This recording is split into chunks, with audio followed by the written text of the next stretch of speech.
क्या कोई ऐसी वजह हो सकती है कि एक महान देवी दर्द से फूट फूट कर रो पड़े? यह सिर्फ उनके अजेय पुत्र की मृत्यु का दुख नहीं था, बल्कि उससे भी बड़ा दुख उस झूठ का था जिसे पूरी दुनिया सच मान बैठी थी। महाभारत का विनाशकारी कुरुक्षेत्र युद्ध समाप्त होने के बाद मां गंगा जल से बाहर आईं और विलाप करने लगीं। उनके पुत्र थे महान योद्धा भीष्म पितामह, वही भीष्म जिन्होंने अकेले ही काशी के सभी राजाओं को पराजित कर दिया था और अपने गुरु भगवान परशुराम से भी युद्ध में अजेय रहे थे। लेकिन मां गंगा का हृदय सिर्फ उनके निधन से नहीं टूटा था। उन्हें सबसे अधिक पीड़ा उस अफवाह से थी जो चारों ओर फैल चुकी थी। दुनिया मान बैठी थी कि इतने महान योद्धा भीष्म को शिखंडी जैसे साधारण योद्धा ने पराजित किया। दुख से व्याकुल होकर मां गंगा ने कहा, निश्चय ही मेरा हृदय पत्थर का बना है। लोग कहते हैं कि मेरे महान पुत्र का वध शिखंडी ने किया, फिर भी मेरा हृदय अब तक फटा नहीं। एक मां के लिए यह स्वीकार करना असंभव था कि इतना महान योद्धा इतनी अपमानजनक मृत्यु को प्राप्त हुआ। तभी भगवान श्री कृष्ण आगे आए और उन्होंने एक ऐसा रहस्य बताया जिसे बहुत कम लोग जानते थे। श्री कृष्ण बोले, हे देवी, शोक मत कीजिए। आपका पुत्र कोई साधारण मनुष्य नहीं था। वह एक दिव्य आत्मा था जो केवल एक श्राप के कारण मनुष्य के रूप में जन्मा था।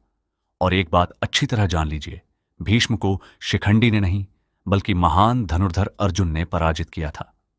श्री कृष्ण ने बताया कि स्वयं देवराज इंद्र भी युद्ध में भीष्म को परास्त नहीं कर सकते थे। भीष्म भी जानते थे कि शिखंडी उन्हें कभी नहीं हरा सकता। इसीलिए उन्होंने स्वयं अपने प्रिय पौत्र अर्जुन से कहा था कि वही उनका अंत करे, क्योंकि यही उनकी नियति थी। फिर लोगों में भ्रम कैसे फैल गया?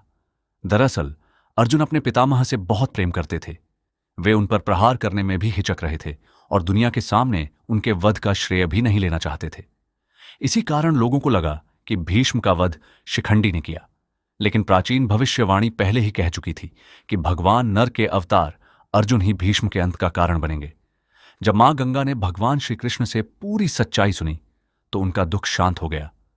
उन्हें यह संतोष मिला कि उनके महान पुत्र का अंत किसी साधारण योद्धा के हाथों नहीं बल्कि अपने युग के सबसे महान धनुर्धर अर्जुन के हाथों हुआ था।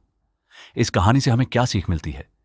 सच्ची महानता कभी भी झूठी अफवाहों से छोटी नहीं हो सकती। दुनिया चाहे आपकी कहानी को गलत समझे या आपके काम को कम करके आंके, लेकिन एक दिन सत्य अवश्य सामने आता है। आपकी असली पहचान दूसरों की बातों से नहीं बल्कि आपके कर्मों और आपके चरित्र से तय होती है। अगर महाभारत की यह अनसुनी कहानी आपको पसंद आई हो तो वीडियो को लाइक करें और ऐसी ही रोचक और रहस्यमयी कहानियों के लिए चैनल को सब्सक्राइब करना न भूलें।